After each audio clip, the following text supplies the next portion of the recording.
Bonjour, c'est Jean-René Rodrigue. Ensemble, on va faire un premier exercice à propos de l'utilisation de l'assistance pour le perçage. Donc, l'assistance pour le perçage, c'est un outil super intéressant dans SolidWorks qui nous permet de modéliser différents types de trous rapidement sans avoir à aller chercher dans un ouvrage de référence là, toutes les différentes dimensions qu'on va avoir besoin pour obtenir la géométrie du trou. Donc, le plus simple, ça va être simplement un trou cylindrique qu'on va exécuter avec un forêt. C'est ce qu'on va faire dans cet exercice-ci. Dans d'autres exercices, on va apprendre à faire des trous avec un chambrage, un lamage, un fraisage, avec un taraudage, etc. Donc, dans cet exercice-ci, on a 5 trous qui ont été exécutés en haut. J'ai ici ouvert le document avec la description de chacun de ces 5 trous-là. Donc, on va commencer à gauche avec le trou le plus petit. On va finir avec le trou le plus gros. Le premier trou, on va percer avec un forêt 8 mm à travers tout, donc à travers un trou qui va de part en part de la pièce.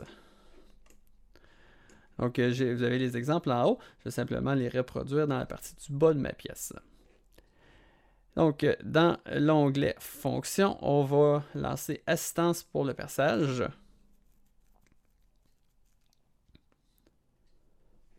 Dans les types de perçage, on va prendre un perçage, juste un perçage avec aucun flafla. Mon premier perçage, c'est un perçage 8 mm, donc métrique. On va choisir dans la liste ANSI métrique. Pour le cours, on va se concentrer à ANSI inch pour les perçage en pouces, donc en fraction de pouce, les forêts en lettres ou les forêts numériques, et les forêts en millimètres dans ANSI métrique. Le type de perçage, ça va être un perçage dont on connaît la taille, donc on veut un trou de 8 mm, on prend un forêt 8 mm, bon, bingo, c'est facile, là.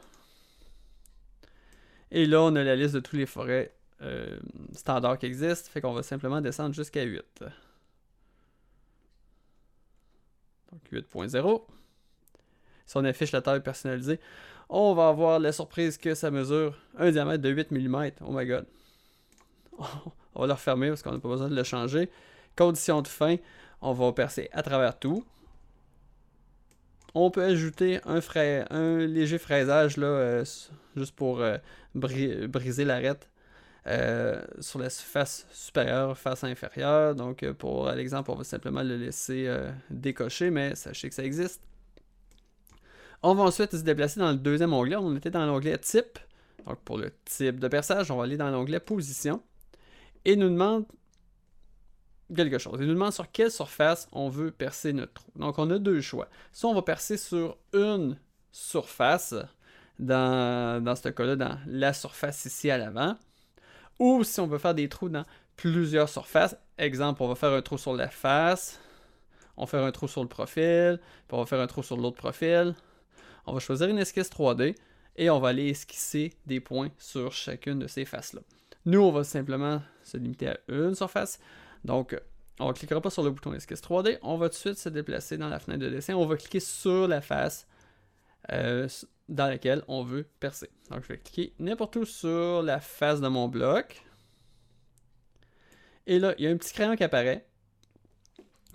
Concrètement, ce qui est arrivé, c'est la fonction point ici là, qui a été lancée. Donc, à chaque fois que vous allez placer un point, ça va faire un trou. Donc, si je place un point ici, ça fait un trou, un autre trou, un autre trou, un autre trou. Je vais appuyer sur la touche échappe au clavier pour quitter ça. Évidemment, on voulait juste faire un trou. Donc, les 3 trous de trop, on va simplement les sélectionner et les supprimer. Et le trou qui nous reste, on veut le placer au bon endroit. Présentement, il est sous contrainte. Ça nous l'indique dans le bas de l'écran. C'est marqué ici sous contrainte. Mon esquisse est sous contrainte. Mon point, je peux le déplacer. Et aussi, il est affiché en bleu. Donc, c'est tous des indices. Le point ici est bleu. C'est tous des indices qui nous disent que ce point-là, il n'est pas contraint. Et il va falloir le contraindre avant d'aller plus loin. Donc, je vais prendre un outil de cotation intelligente. Je vais lui donner des cotes. Je vais lui donner une cote de 20 mm à partir de l'arête de gauche. 15 mm à partir de l'arête inférieure.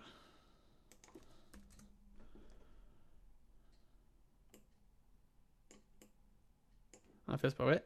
C'était 15 ici. Faites semblant que vous n'avez rien vu. 15, 15. Et lorsqu'on va avoir mis tous les points pour autant de trous, et lorsqu'on va avoir contraint chacun de ces points-là, on va cliquer sur le crochet vert ici en haut à droite ou le même crochet vert ici à gauche. Ça va quitter l'assistant pour le perçage. Et on a notre trou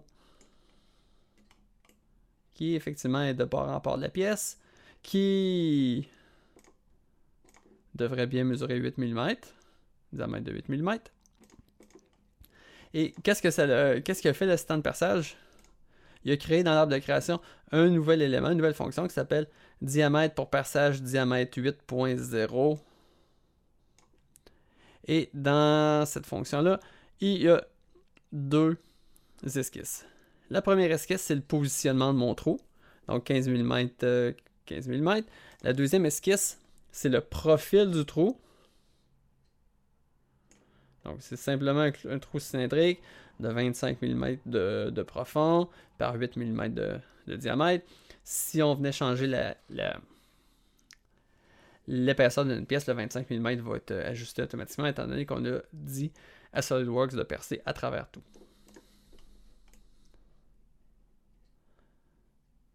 Donc, on va enchaîner avec le deuxième trou. Le deuxième trou, on demandait un diamètre de 10 mm, d'une profondeur de 15. Donc, toute la même histoire, sauf qu'on ne va pas percer à travers la pièce. Je vais retourner dans l'onglet Fonction. Assistance pour le perçage, ici.